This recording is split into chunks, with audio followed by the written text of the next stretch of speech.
वाह आईजी साहब वाह, गुड जॉब। ये रीवा के आईजी साहब हैं और इन्होंने बहुत अच्छा भाषण दिया है और उस भाषण का अगर असर हो गया रीवा में तो बहुत बड़ा बदलाव भी आएगा। इसलिए हमने आज सिर्फ गुड जॉब आईजी साहब नहीं लिखा है, इनके तारीफ में कसीदे पढ़े हैं और इधर भी वाह लगाया है उधर भी वाह लगाया है। नहीं तो हम लिखते क्या है, आईजी साहब गुड जॉब, पर इन्होंने वाह वाह वाह वाला काम किया है, इसलिए इनकी तारीफ में आज कसीदे पढ़े जाएंगे।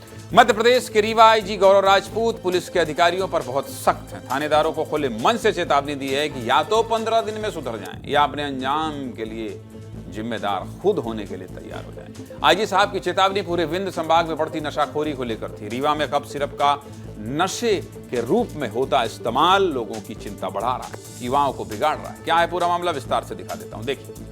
मध्य प्रदेश के विंध्य क्षेत्र में लंबे समय से कफ सिरप कोरेक्स का इस्तेमाल युवा नशे के लिए कर रहे हैं। ज्यादा मात्रा में इसका सेवन शरीर में नशे की तरह असर करता है। कई बार रीवा में अवैध रूप से लाई जा रही इस कोरेक्स कफ सिरप की खेप पकड़ी गई, लेकिन इतनी कार्रवाई के बावजूद अब तक रीवा को इस नशीली शराब से मुक्त नहीं कराया जा सका है। और इसका कारण शायद ये भी है कि स्थानीय प्रशासन ने कुछ भ्रष्ट अधिकारी भी इन सिर्फ माफियाओं की मदद करते हैं। और अब ये बात खुद रीवा रेंज के आईजी गौरव राजपूत मान रहे हैं। यहां तक कि ऐसे अधिकारियों को खुले मन से चेतावनी दी गई। क्या दिए चेतावनी कि मेरे पास पूरी लिस्ट है कि कौन कौन से थानेदार नशीली सिरप बनाने वालों की मदद कर रहे हैं और जल्द ही इस पर कार्रवाई की जाएगी। पहले सुनिए कि आईजी साहब ने मन से किस तरह अधिकारियों को सख्त चेतावनी दी। सुनिए। कई लोग हैं जो बहुत अच्छा काम करते हैं, पर हर जगह कुछ ऐसे लोग भी मौजूद होते हैं जो तालाब को गंदा करने का काम करते हैं। पिछले 4 महीनों में हमने ऐसे लोगों की सूची तैयार कराई है। मैं नहीं चाहता कि मैं उस सूची पे आगे बढ़ूं और वो क्रिया या प्रतिक्रिया दूं जिससे आप वैसे कोई भी व्यक्ति चुनिंदा होंगे हुए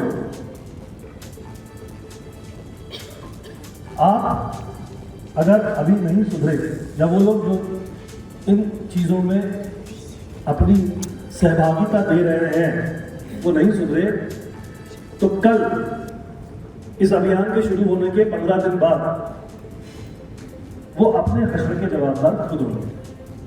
और मुझे बड़ा दुख होगा कि उनका जो हश्र होगा वो तो होगा, लेकिन उनके परिवार को वो लज्जा का हार पहन के समाज के सामने जाना पड़ेगा।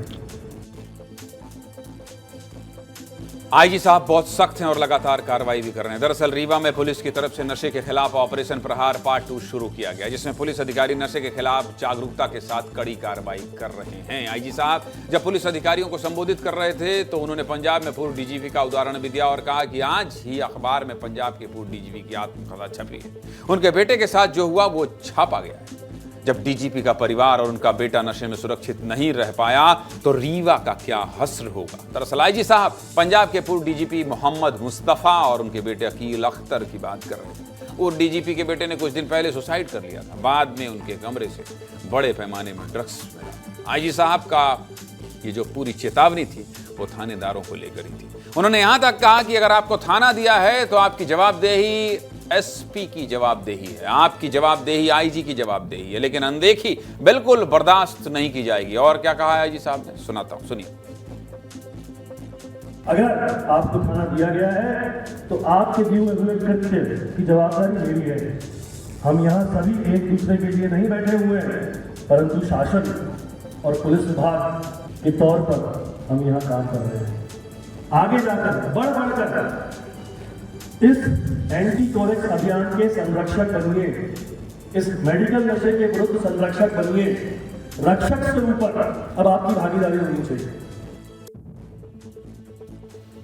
आईजी गौरव राजपूत बात तो सही कह रहे हैं, क्योंकि रीवा और पूरा विंध्य अंचल पिछले कई सालों से कोरेक्स कफ सिरप के नशे की चपेट में है। जनप्रतिनिधियों से लेकर अधिकारियों तक न जाने कितने प्रयास इस नशे को रोकने के लिए किए गए, लेकिन कोई सफलता नहीं मिली है। आईजी साहब आपकी इस मुहिम के साथ विस्तार न्यूज है। आप जब जैसे हमारी मदद चाहेंगे हम आपके साथ खड़े हैं। रीवा के सबसे वायरल मऊगंज विधायक प्रदीप पटेल ने भी पिछले साल इसी समय नशे के खिलाफ आवाज उठाई थी। आवाज उठाते उठाए विधायक जी एसपी ऑफिस में दंडवत हो गए।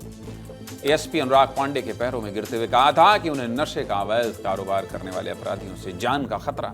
विधायक जी कह रहे थे कि वो अक्सर ही नशे के कारोबारियों के खिलाफ आवाज उठाते रहते हैं, इस वजह से कभी भी उनकी हत्या हो सकती है। बताइए, विधायक से लेकर अधिकारी तक सब परेशान रहे, लेकिन रीवा वाले नहीं माने। ये गलत काम मत करिए भाई। आईजी साहब ने खुद कहा है कि गांव-गांव में नशीली सिरप पहुंच चुकी है और ऐसा नहीं है कि कार्रवाई नहीं की जाती है, लगातार कार्रवाई भी की जा रही है। नशीली सिरप को लेकर रीवा में अभी क्या हाल है, फिलहाल कहाँ कार्रवाई हुई वो भी आपको बता देता हूँ। अभी हाल फिलहाल की बात करूं तो इसी महीने 21 अक्टूबर 2025 को रीवा से 1320 सीसी नशीली सिरप पुलिस ने जब्त की थी। इसी दिन यानी कि 21 अक्टूबर 2025 को ही मऊगंज से भी पुलिस ने 4500 सीसी नशीली सिरप की जब्त की थी। इससे पहले 7 अक्टूबर 2025 को मध्य प्रदेश के शहडोल से 180 सीसी नशीली सिरप पुलिस ने जब्त की और पिछले साल 26 अक्टूबर 2024 को पुलिस ने बहुत बड़ी कार्रवाई करते हुए 1,22,00,000 रुपए की कीमत की 600 पेटी नशीली सिरप जब्त की थी। इतनी बड़ी कार्रवाई के बावजूद रीवा इस नशीली सिरप से मुक्त नहीं हो पा रहा। आईजी साहब ने तो पुलिस वालों से सख्ती दिखाते हुए निवेदन कर दिया, लेकिन रीवा वालों से मैं भी निवेदन कर रहा हूं, जो लोग सिरप की सप्लाई कर रहे हैं, हम भी रीवा के हैं, हमहू को खराब लागत है ये सब देख के। ऐसे अगर अपना पचे सुनिल लाहे हमारे ए भाषा से मान सकी तब मान ली, हमू कही लाहे पीढ़ी बर्बाद न करी। ये नशीली सिरप ना सिर्फ आपकी बल्कि आपके पूरे परिवार की जिंदगी बिगाड़ देगा, इसलिए इसे तुरंत छोड़ दो।